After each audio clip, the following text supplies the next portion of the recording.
When Coach Thomas walked in, Ricky, Coach Thomas, you didn't recognize Ricky at first, did you? I didn't. We need to go there already. But you didn't recognize him at first, did you? I didn't. Has it been since his senior year in high school since y'all saw each other? I want to say it probably has been, because I've seen him on TV when he was at UConn, but in terms of face-to-face, probably that was the last time I actually got a chance to see him, in person. And I know that night went Ricky's way, and so I don't want to rub it in, but that night has been talked about for 30 years now. Yeah. Everybody, not everybody, but almost everybody calls it the most exciting basketball game they've ever witnessed. Is it the most exciting game you've ever coached? Oh, I'm sorry, it didn't go your way, but it was a spectacle. Well, it definitely was a spectacle in terms of the excitement, the expectation, what was on the line. You had, I tell everybody, we had 4 pros on the floor. Most times that doesn't happen. I mean, high-level pros. And I think even the other kid might have played some overseas or something. Big guy. Michael? Yeah. He didn't go overseas, but he was really, really good. He was really, really good. So in terms of high-level basketball skill level, Coach Wright had done an excellent job in coaching them. And, we thought we were pretty decent as well. So, but I get that same thing. I think I met the official that ref that game several years later. We was at a basketball camp, and he came up to me and he started talking about that game, and he said the same thing you said, that out of all the games he's ever officiated, that was the most exciting. That's the best high school game in terms of atmosphere and competition. And it almost didn't want to end. I think it went double or triple overtime, whatever it was. So yeah, it was one of those that goes down in the ages. How about you, Ricky? I mean, we were talking out there with somebody about, a year later, you were playing at Madison Square Garden against Allen Iverson. You won a national championship 3 years after that against Duke. So you've been in on some big stages. Where does that game, that region championship game, it was a region semifinal. It was a semi, right. Where does that game at Augusta College back in 1994? I think it was 95. I don't know. 95. 95. Yeah. Where does that rank for you? It's right at the top. I mean, when you talk about, Vontego's like a brother to me. So we spent a lot of time. We played AAU. A lot of people don't know that we were really close. So to be competitors, that was great. He brought the best out of me, and I think I brought the best out of him. And it was not only that game. It's like, as you saw, you were at practice. So that's always been, and I tell people all the time, they're like, when you were coming up, who were you playing against? And I told, I named some of the names, and especially Vontego's at the forefront. And then playing with William Mabry, like Coach said, you got pros everywhere, so it was just a different game, and that's right at the top, and I always get people here in Augusta, and one of the guys that he brought it to my attention, I think Scott Perry, who's the GM of the Knicks now, he was working at Michigan at the time, and he was a scout, and he came to see Vontego, and me as well, and so he said that's the best high school game he's ever seen, and so when somebody says that to you, the satisfaction of hearing that means, not just me, but everybody in the part of that, coach, Ken Wright, that means a lot, to see that we, made a highlight in somebody's life, just, and he sees, a lot of games, at the time he's working, he sees a lot of games. So for him to say that, it meant a lot to me. You mentioned Vontego. You told me outside you think Vontego will be there tonight. Do you happen to know if that's true, Coach? Yeah, he did make mention to me. We talked one day this week, and he said he was going to be there. I can't wait to see him.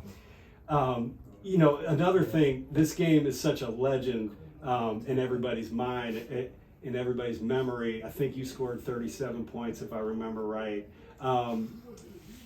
I've always been amazed by the fact that it seems to me like nobody remembers the year before. Right. And that was a region championship game, right. And that was at Augusta College. And I told somebody out there, I'm going to test you out, Ricky. I told somebody out there that I bet even Ricky doesn't remember how that game ended. Do you remember how your junior year, how that game ended? And to be honest with you, I don't remember how it ended.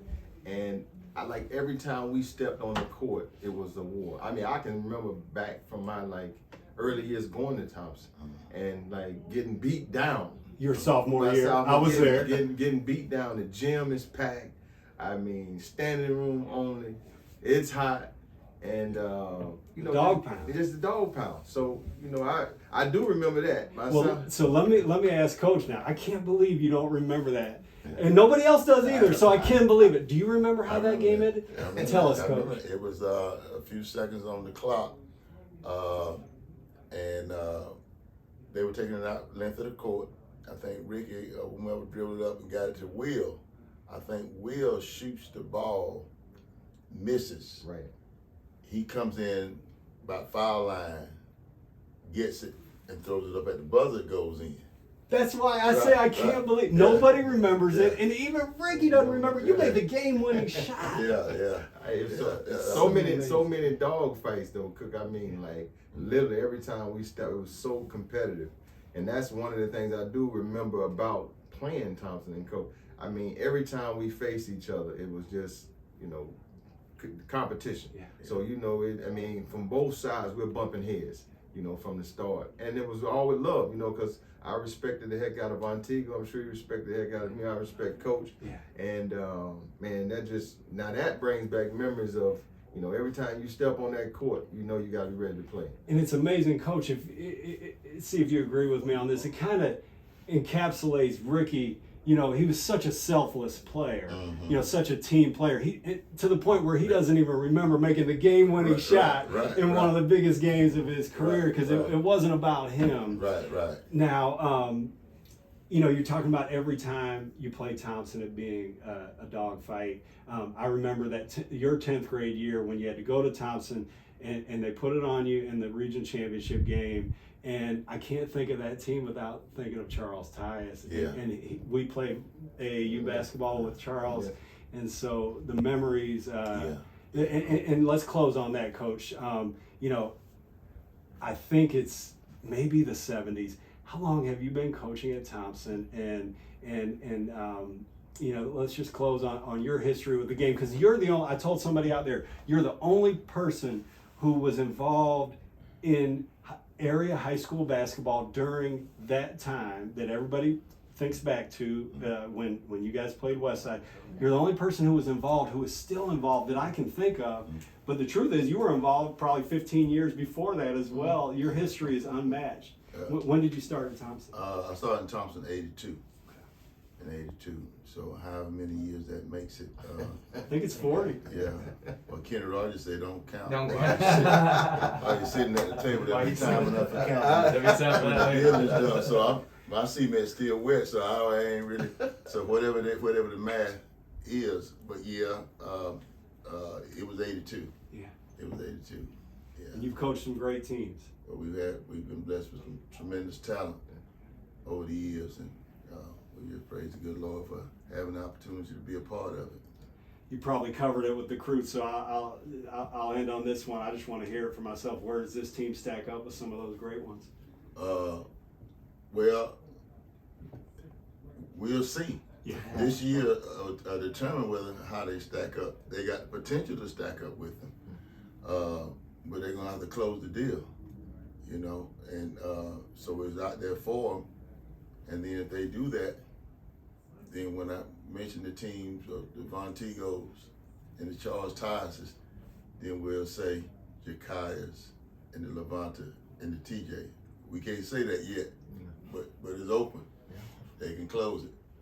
Hey, I agree. It would be very nice for many years from now sitting here talking about those guys you just named, the way we're talking about some of the guys we've been naming. Right. But they have an opportunity, and you're exactly right. We've had some. There was a lot of. Let's just say this too. There was a lot of. I don't know if you call it whatever some tickets went for some high prices. Scalping. Yeah, scalping, right. When we played, And the it was some high scalping prices. tickets, They said that. It was some 5,000 people at the door, the 4,000. security guard that got a lot of money. Yeah. Change hands. They come in the back door, I guess. Exactly. You right about that? No doubt about it. No doubt. Thanks, Coach. All right, Thanks. appreciate it. Yes, sir. You guys.